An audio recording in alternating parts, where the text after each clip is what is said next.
So welcome back. So mao ni ato ang another video. So makita niyo diri nga nata diri analog multitester.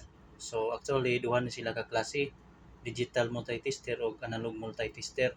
So kani siya mo ni siya ang porma sa analog multitester. So since mao man ni atong topic, mao ni akong i-topic, so ako ni pailaila ninyo. So makita diri nga nailingin mao ni ang gitawag og range. Kaning sa tunga kaning malubag-lubag mao ni selector nya, kaning sa ibabaw mao ni scale. So kani mao ni gitawag og pointer. So kani wire, kani sa to mao ni test probe. Test probe unya kare kani dire mao ni test pin. So test wire, makita nyo diri nga nay pula og itom. So kaning pula mo ni positive, kaning itom mao ni negative.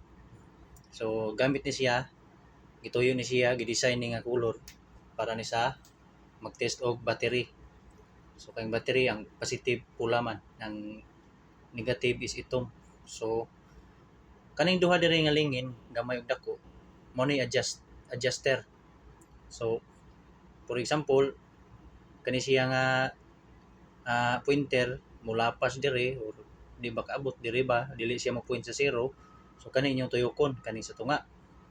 So for example po dire kani kung panglitan na mag-test mo og resistance unya di siya motungod sa zero, bitan butang na to sa continuity. So ang style nga na inyo ning iabot ning duha, kaning duha ka test pin, yang test probe, kung dili gyud maabot sa zero, so mo na gamit ya sa adjuster ring nga dako. So mo na pareha na wa maabot sa zero, gusto niyo i-point sa zero, so kaning yung tuyokon. So mo ni siya 0 ohms adjuster. So proceed ta dire. So kani siya, kani pula dire mo ni ang ECV or alternating current voltage. Kaning pikas mo ni ang DCV or direct current voltage. So kani mo ni ang resistance. So ari ta magsugod sa ECV. Ang ECV or alternating current voltage mo na siya ang magtest ka og kanang supply nga na sa inyong balay, sa tuang balay, voltage, magtest tag voltage sa supply sa atong balay. So pila man diha kasagaran, ang supply diha is 220 man o. So 220 volts ang mostly gyud, sa 220 volts pataas ang supply sa balay. So ang atong buhaton na kung maggusto mo mag-test kani lang yung ang pointer sa selector inyo rin ibutang dire sa 250 kay 220 volts man. So ato siyang patasan. So dili na to siya pwede ibutang sa 50 volts kay gamay ra man ang 50 volts. Ni ang supply sa balay is 220 volts pataas man. So ari tatas 250. Para di madaot ang multitester. Kay kung ari sa 50 madaot man multitester. Kusog ang kuryente unya. Giset ninyo diri sa 50 volts. So ato na patasan ibutang to 250. So pareha ni magtesting ta. So makita ninyo na diri 220 volts. So ato ni siyang isaksak ning duha ka test probe. Saksak na to na kani pud usa. So mo ni ang reading niya. Mo na 220 volts. So kabantay mo ng pula sa ibabaw, ana mo mag-reading. So mao to siya.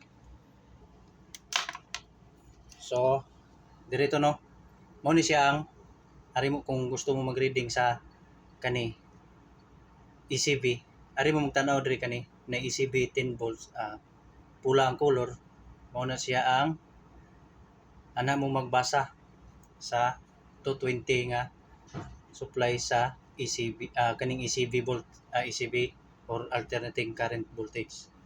So mao na siya. Kay kung ari sa 1000 makalihok man siya pero gamay ra. Kaning 1000 is pang industrial man eh. So dagko na mga voltahe na diha. Ya tuwa pang balay raman. So diri ta 250. So umanam ta diha. So ato ning i-off. So di ginato na siya kalimtan og off kay for example makalimot ta mo testa or kurente ba diha or battery ba diha. Mudit ra tag saksak sa test probe nya wala ta mag tan-aw diri sa selector kung asa naka-point. So ma-point pa lang diri or asa niya. Nya madawat ang ato ang inyong multi-tester. So proceed ta diri sa DCB. So DCB direct current voltage. So best example ana niya is battery. So wa man koy makuan nga battery diri. So kanina lang gamay. So kani nga battery is 3 volts ra ni. So since 3 volts man ni siya nga battery, so dili na to siya pwede ibutang sa diri sa 2.5, same diri gyapon diri ato siyang palabuan. So 2.5 ra may na diri nya, ubos naman ning 0.5 ari ta sa 10 kay since 3 volts man ni siya. So bantayan ginato no kaning test probe kaning pula ug itom. So ang pula positive, so mo ni ang positive mo ni siya. Nya ang negative karing na plain ra. So ato ni siyang i-test. So i-point nato ni siya sa 10. Sa 10 kay di man siya pwede sa 2.5 kay ang 2.5 gamay ra man niya 3 volts man ni. So sa alita sa 10. So ato ning ibutang. Mo ni oh.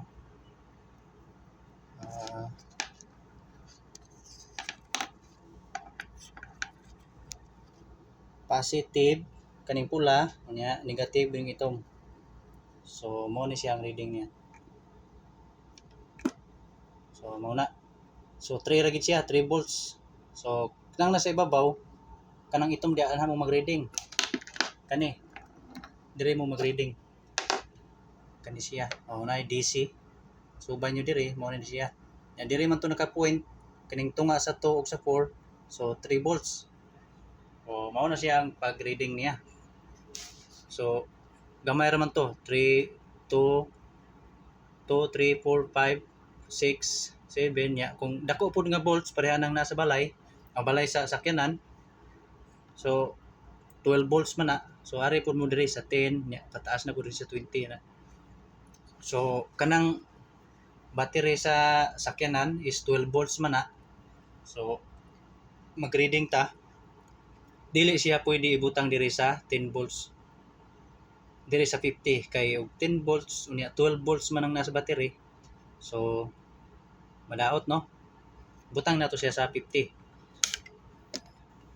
So 12 volts niya ang kanang nasakyanan kay duha na battery kasagaran. So kanang duha ka battery nga 12 volts giseries na nila. So giseries na so pasabot ana ang 12 volts mahimo na siya nga 24 volts kay duha naman na kabuk giseries man. So mao ra gyapon diri gyapon sa 50 ibutang. Dili siya pwede sa 10, dili pwede sa 2.5, dili pwede sa 0.5 kay dako man siya og voltage 24 volts man. So dinhi ari sa 50. So proceed ta dire kani siya is for continuity man ni siya unya mga resistor, diode, capacitor mo ni siya ang reading niya dire. Continuity gamit kay ni sa continuity. So kaning x100 x10. So mo na siya continuity. Mulihok na siya basta giabot ang duha ka test probe. So mulihok na siya mo na siya continuity. So pang electronics man ni siya. So, mga capacitor, diodes. So ari lang ta diri kayo mag cut on kay mao man ang nasa tong balay niya una tay sakyanan hinipod. Kay for example inyo sakyanan guba na aw di mo andar unya pasangilan niyo ang battery dayon nga mag-ilis mag battery bisag okay pa dayang battery niya ang problema ang wiring ra di ay. So mao na to siya guys no. Importante nga naa pud mo ani gyud. Mapalit na siya barato ra man ni. Inani na tag 200 ra mga ini. 200, 300 na. So salamat kayo sa pagtanaw. Hinaot nga namo yung nakatunan.